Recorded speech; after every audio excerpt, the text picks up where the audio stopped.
Everyone, welcome to my YouTube channel. आज हम discuss कर रहे हैं अबाउट वेव फंक्शन। इसके अकॉर्डिंग क्या है कि ये एक मैथमेटिकल फंक्शन है जो रिप्रेजेंट करता है quantum mechanical state and contain all valuable information regarding that system. ठीक है, सारी क्वांटम मैकेनिकली जो सिस्टम में जो वैल्यूएबल इंफॉर्मेशन है हमें उसकी डिटेल्स देता है।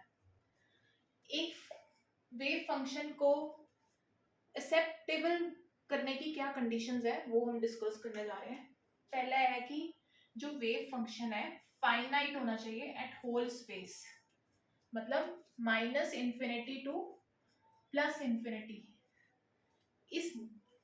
इस लिमिट में ये इनके बीच में जितनी भी वैल्यूज हैं उसके लिए wave function psi x finite होना चाहिए। अगर साई एक्स फाइनाइट है तो इसकी probability of finding the particle at a particular position, probability of finding particle at particular position and particular time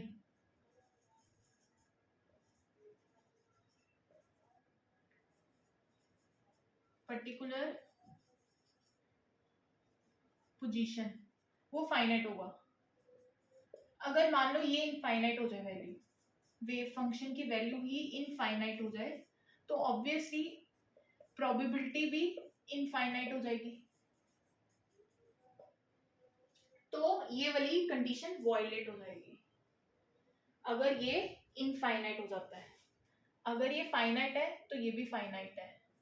अगर ये इनफाइनाइट है तो प्रोबेबिलिटी भी इनफाइनाइट है। अगर वेव फंक्शन फाइनाइट है तो इसकी प्रोबेबिलिटी भी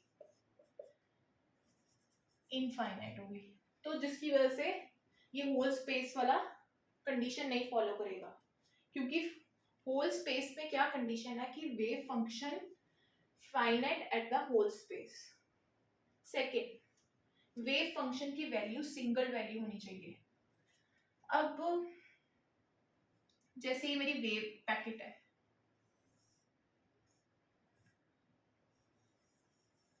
ठीक है, यहाँ पे वेव की वैल्यू 1/3 और यहाँ पे मैंने ले ली 1/4 और जब मैंने इसका प्रोबेबिलिटी ली of finding the that is square, वो क्या आएगी 1/9 एंड 1/16। ठीक है, एक जगह पे दो प्रोबेबिलिटी नहीं हो सकती। जैसे इस फंक्शन की, वेव फंक्शन की, एक जगह पे हम दो प्रोबेबिलिटीज लेके, जैसे ये मान लो 1/9 पे है और ये 1/16, तो एक वेव फंक्शन पे पार्टिकल की दो पोजीशंस नहीं हो सकती। पार्टिकल की टू पोजीशंस नॉट देयर, जिसकी वजह से ये वायलेट हो जाएगा। इसलिए सिंगल वैल्यू होना चाहिए। दो पोजीशंस वेव फंक्शन की नहीं हो सकती। इसका मतलब पार्टिकल या 1/3 पे होगा या 1/4 के होगा, और हम उसको डिटेक्ट नहीं कर सकते। हमें नहीं पता वो 1/4 पे कहाँ पे है और 1/9 पे कहाँ पे है। अगर तो उसकी सिंगल वैल्यू है दैट इज 1/3, तो हम उसको उसी जगह पे ढूंढ लेंगे। बट अगर दो वैल्यूज है तो हम श्योर नहीं है कि वो पार्टिकल हमें कहाँ मिलेगा। तो इसलिए वेव फंक्शन की वैल्यू हमेशा सिंगल वैल्यू होनी चाहिए, सिंगल। उसके बाद ये कॉन्टिन्यूस होना चाहिए।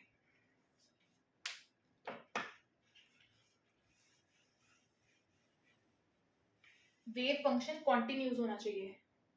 जैसे हमने साइन का प्लॉट ले लिया, ये साइन का प्लॉट लिया मैंने, तो ये कॉन्टिन्यूस है। अगर मैं इसको एक हाथ से ड्रॉ कर रही हूँ तो एंड पे भी मैं बिना रुके एक ही डायरेक्शन में प्लॉट कर रही हूँ बिना रुके। और अगर मैं ऐसे ले लूं, ये सब डिस्क्रीट है, इसको कह सकते हैं पीस वाइज कॉन्टिन्यूअस। यहाँ पे ये लाइन तक, यहाँ एंड, ये इनिशियल है और ये फाइनल, यहाँ तक तो ये कॉन्टिन्यूस है। उसके बाद गैप है डिस्क्रीट, क्या पता पार्टिकल यहाँ भी हो सकता है, ठीक है, इधर नहीं होने की बजाय पार्टिकल यहाँ यहाँ कहीं पे भी हो सकता है। तो मैं इस जहाँ पे डिफाइंड ही नहीं है वेव फंक्शन, जैसे ये जगह है, तो यहाँ पे मैं पार्टिकल नहीं ढूंढ सकती। पार्टिकल हमेशा हम उसी जगह ढूंढेंगे जहाँ पे कॉन्टिन्यूस होगा, साइन पे, ये साइन का प्लॉट है, ठीक है, हम वहां पे ही पार्टिकल ढूंढ सकते हैं। जैसे ये भी, जहाँ पे हम एंड से लेके स्टार्टिंग से लेके एंड पॉइंट तक एक कॉन्टिन्यूस वे में जाए। यहाँ पे क्या है, यहाँ पे डिस्क्रीट, पहले यहाँ पे, फिर यहाँ पे, फिर यहाँ पे, ये सब डिस्क्रीट है। फॉर एग्जाम्पल, एक और एग्जाम्पल ले लेते हैं।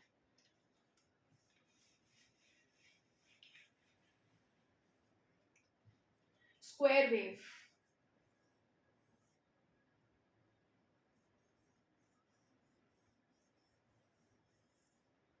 अब यहां से लेके एंड से कॉन्टिन्यूस चल रहा है, बट अगर मैं हॉरिजॉन्टली चेक करूं तो यहाँ पे अगर मैं परपेंडिकुलर लेके, हम ऐसे ही पॉइंट्स फाइंड करते हैं, जैसे यहाँ पे हमने इस पैराबोला के लिए ढूंढना है, ठीक है, तो यहाँ पे x की क्या वैल्यू है, मान लो 2, और यहाँ पे y की 1, तो हमें पार्टिकल की पोजीशन पता लग गई, ठीक है। यहाँ से तो ये कॉन्टिन्यूस जा रही है स्क्वायर वेव में, बट अगर हम बात करें इस डायरेक्शन से, तो यहाँ पे पार्टिकल की काफी पोजीशंस आ सकती है।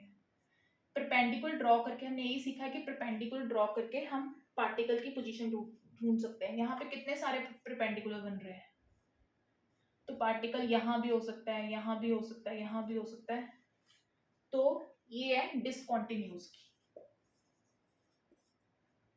और ये कॉन्टिन्यूस। उसके बाद नेक्स्ट है कि इसका डेरिवेटिव फाइनाइट होना चाहिए और सिंगल वैल्यूड और कॉन्टिन्यूस। अगर वेव फंक्शन ही डिसकॉन्टिन्यूस है तो डेरिवेटिव भी डिसकॉन्टिन्यूस होगा। ये पैराबोला की इक्वेशन है, y is equal to X square, तो dy by D X 2x, तो ये एक फाइनाइट वैल्यू है, तो ये सिंगल वैल्यू भी है, फाइनाइट भी है और कॉन्टिन्यूस भी है। कॉन्टिन्यूस कैसे, हम कॉन्टिन्यूस ढूंढने के लिए एक टेंजेंट ड्रॉ करते थे थीटा, जिसको स्लोप का नाम लेते थे m equal to tan theta, ठीक है। एक स्लोप हम परपेंडिकुलर ड्रॉ करते थे, तो उससे हम थीटा डिफाइन कर लेते थे। जैसे इसके लिए अगर उल्टा पैराबोला है, तो यहाँ पे हम tan थीटा क्या होगा, 0, थीटा की वैल्यू होगी 0, पैरेलल है टेंजेंट, तो थीटा की वैल्यू होगी 0। जो टेंजेंट हमने जो ड्रॉ किया वो parallel to the axis, x axis, तो ये थीटा की वैल्यू 0, इसमें थीटा की वैल्यू हमारे पास कुछ ना कुछ वैल्यूज आएगी, ठीक है। उसके बाद अगर कोई ऐसे पॉइंट है,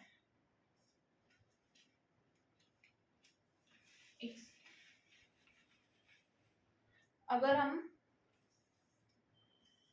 एक ऐसे पॉइंट की बात कर रहे हैं, ठीक है, जब भी कोई पॉइंटेड हम देखेंगे तो वहां से हम कितनी सारी टेंजेंट्स ड्रॉ कर सकते हैं, और उतने ही, जितनी टेंजेंट्स होंगी और उतने ही स्लोप्स होंगे, जितनी टेंजेंट्स होगी उतने ही स्लोप्स आएंगे, उतने ही स्लोप्स होंगे। तो अगर पॉइंटेड जहां पे हमें मिल रहा है तो वो डिसकंटिन्यूस होगा, ठीक है। इसका डेरिवेटिव हमेशा डिसकंटिन्यूस होगा,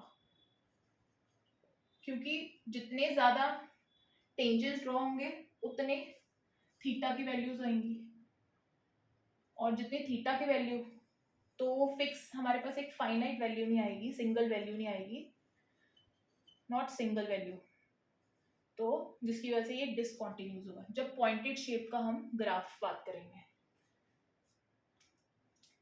उसके बाद साई, ये एक स्क्वायर इंटीग्रेबल होना चाहिए। स्क्वायर इंटीग्रेबल की क्या लिमिट है, -2 प्लस इंफिनिटी प्रोबेबिलिटी का स्क्वायर, ये होगा फाइनाइट,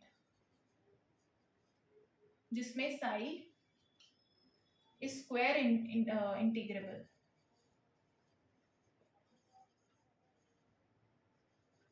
अगर इसकी वैल्यू फाइनाइट आ जाती है इस फंक्शन की, तो Sai is a square integrable. finite, psi x is finite and it is a square integrable.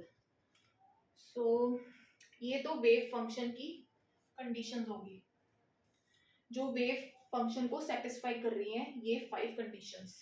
पहली, wave function finite at the whole space मतलब -इंफिनिटी टू इंफिनिटी। अगर कहीं पे डिफाइन नहीं है कि किस स्पेस में हमने डिफाइन करना है, जैसे 0 टू हमें लिमिट्स नहीं दी, जैसे इंफिनिटी टू x0, ये हमारे पास लिमिट है। अगर कहीं लिमिट्स नहीं हमें मिली तो हम होल स्पेस का लेंगे कंसेप्ट, होल स्पेस की लिमिट्स लेंगे, that is -infinity to +infinity. Wave function single value होना चाहिए in whole space. Also continuous के लिए हमने एक साइन का फंक्शन प्लॉट किया और चेक किया कि जब हम एक स्टार्टिंग से एंड तक बिना रुके जाए, तो वो जो हमारे पास जो प्लॉट आ रहा है वेव फंक्शन का, वो कॉन्टिन्यूस होगा। डिसकॉन्टिन्यूस में जहाँ पे हम रुके, जब हम एक स्टार्ट किया है तो हमें बीच में स्पेस मिले या कुछ डिसकॉन्टिन्यूटीज हो, तो उस वेव फंक्शन को हम कहते हैं डिसकॉन्टिन्यूस। इसका डेरिवेटिव फाइनाइट होना चाहिए, सिंगल वैल्यू होना चाहिए और कॉन्टिन्यूस। फिर wave function is square integrable, that is finite value. ये जब हम इसकी वैल्यूज लें तो ये फाइनाइट वैल्यू आए। कोई भी फंक्शन हो, अगर उसकी वैल्यू 1, 2, 3 या कुछ भी, अगर इन्फिनिटी नहीं हो रही तो हमारा ये फंक्शन स्क्वायर इंटीग्रेबल है। अगर इनफाइनाइट आ रहा है तो non square integrable. So this is all about the wave function.